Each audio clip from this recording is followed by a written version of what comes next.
नमस्कार, मैं रवीश कुमार। ये मेरा YouTube चैनल है। कई लोगों ने कहा कि मेरे नाम पर कई YouTube चैनल बन गए हैं और वे उस चैनल को फॉलो करने लगे हैं। जब असली सामने है तो नकली के पीछे क्यों भागना। वैसे ही ये देश नकली आदमी के पीछे भागा जा रहा है। नकली चीज़ों के इस्तेमाल की एक ख़ास बात होती है। इसकी आदत तो बहुत जल्दी लग जाती है, मगर पीछा छुड़ाने में ज़माना गुजर जाता है। इसीलिए कहता हूं, नकली चीज़ों का इस्तेमाल नहीं करना चाहिए। आदमी नकली हो या नेता फर्जी हो, उसमें हर दिन नकली बनते रहने की अद्भुत क्षमता होती है। वो नए नए रूप धारण करके आपके बीच आ जाएगा और आपको कभी यहां ले जाएगा, कभी वहां ले जाएगा, भरमाता रहता है। इसलिए आपके सामने असली खड़ा है और असली आदमी की एक खूबी और होती है, वो रूप नहीं बदल पाता, उसका एक ही रूप होता है। इसलिए जिन लोगों ने भी मेरे नाम पर YouTube चैनल बनाए हैं, उनसे गुजारिश है कि वो बंद कर दें। अब जब बात नकली और फर्जी की उठी गई है, तो इससे जुड़ी एक जानकारी आपको बता देता हूं। उद्योगों की एक संस्था है फिक्की, जो समय समय पर अध्ययन कराती रहती है और प्रकाशित करती रहती है कि नकली चीज़ों के इस्तेमाल से क्या क्या नुकसान हो रहा है। तो इसी तरह का एक अध्ययन 2017-18 या 18 के साल में प्रकाशित हुआ कि मशीनी कलपुर्जे जब नकली रूप में इस्तेमाल किए जाते हैं तो वो भी सड़क दुर्घटना का बड़ा कारण बनते हैं।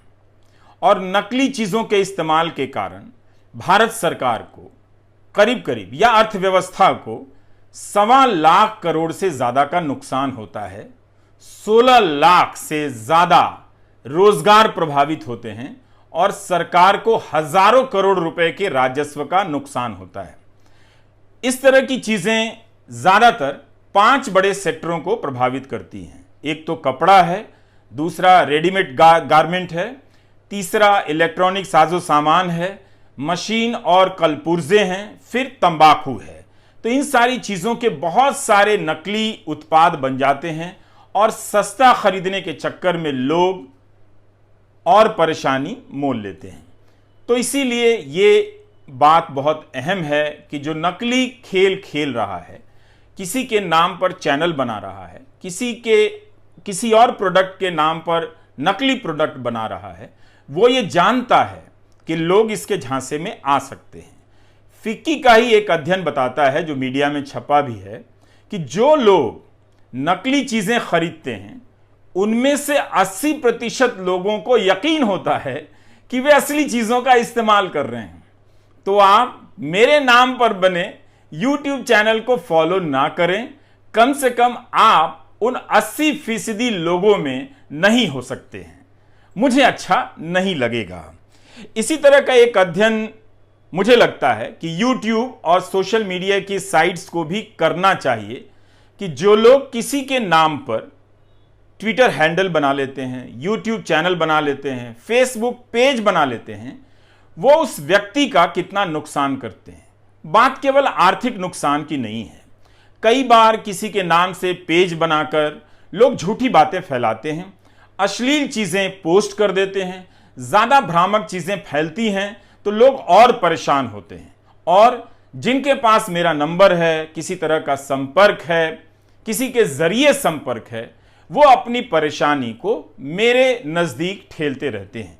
क्या ये आपका चैनल है? हमने इसे फॉलो कर लिया है। अब सबको जवाब देते देते मैं थक गया कि ये मेरा चैनल नहीं है, मैंने कोई YouTube चैनल नहीं बनाया है।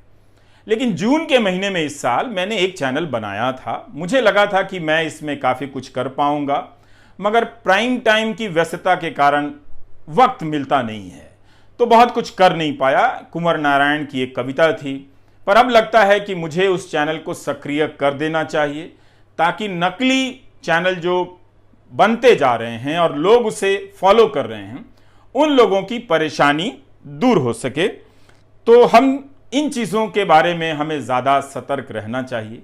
बहुत ज़रूरी नहीं है, हर बार ज़रूरी नहीं है कि कोई माँ गंगा की गवाही दे, उनकी कसम खाए तभी हम आप पर यकीन करें। ऐसे लोग ज़्यादातर मामलों में आपके यकीन का दोहन करते हैं, फायदा उठाते हैं। मां गंगा कभी साफ नहीं हुई, लेकिन उनके नाम पर कस्में उठाकर कितना सब कुछ सच्चा सच्चा लगता था। लेकिन इलाहाबाद हाई कोर्ट के हाल की टिप्पणियों को पढ़िए। जब इस मामले में सुनवाई चल रही है तो हाई कोर्ट की बेंच की टिप्पणियां क्या हैं। इलाहाबाद हाई कोर्ट की तरफ से आवाज आ रही है कि जो सवाल पूछे जा रहे हैं गंगा की सफाई को लेकर, उन प्रश्नों के तो जवाब ही नहीं आ रहे हैं। इतनी सारी एजेंसियां खड़ी कर दी गई हैं, मगर इस एक बात का जवाब नहीं मिल पा रहा है कि जब पर्यावरण इंजीनियर नहीं है तो कौन इसकी जांच कर रहा है कि गंगा निर्मल हुई है या नहीं। तो इस तरह से हजारों करोड़ रुपए की यह परियोजना है, लेकिन एक सवाल का जवाब ढंग से अदालत के सामने नहीं दिया जा सका है। आप उस रिपोर्टिंग को पढ़ भी सकते हैं। इसलिए बहुत जरूरी है कि हम असली सवालों तक पहुंचे और गेंद मिड विकेट पर डालें। दाएं बाएं वाइड स्विंग कराने से कोई फायदा नहीं। जब तक हमारे सवाल सीधे नहीं होंगे, पता नहीं चलेगा कि जवाब आ रहा है या जवाब देते नहीं बन रहा है। इसलिए बहुत जरूरी है कि हम अपनी जिंदगी में नकली चीजों को, दाएं बाएं के रास्तों से चलने की आदत बदल डालें। यह जो संस्कृति बन गई है, इस चक्र को अब आप तोड़ दीजिए। इसी से नया रास्ता निकलेगा और इसी से आपको अपने हुनर पर यकीन पैदा होगा कि आपके भीतर जो कुछ भी है, आप उससे लंबा रास्ता चल सकते हैं और आपके भीतर बहुत कुछ है। एक बार आप अपने भीतर झांक कर देखिए, हजारों असली चीजें बाहर आने का इंतजार कर रही हैं। आप बस उस नकलीपन के चक्र से बाहर आ जाइए। नकली नेताओं के पीछे चलना बंद कर दीजिए। मेरे सवालों के साथ, और जो सवाल सरकार के सामने दूसरे पत्रकार भी उठा रहे हैं, उन सवालों के साथ चलना शुरू कीजिए। तब आपको पता चलेगा कि नकली नेताओं ने आपके भीतर असली देखने की क्षमता कितनी कम कर दी है, रास्ते कितने बंद कर दिए हैं। तो इसलिए मुझे भी लगा कि मैं कितने लोगों को जवाब दे सकता हूं कि ये मेरा चैनल नहीं है, वो मेरा चैनल नहीं है। तो जो चैनल था उसे अब सक्रिय करने की सोच रहा हूं, ताकि आपको इन प्रश्नों से छुटकारा मिल जाए और आप असली के नाम पर जो चैनल है रवीश कुमार ऑफिशियल, उसी को आप फॉलो कर सकें।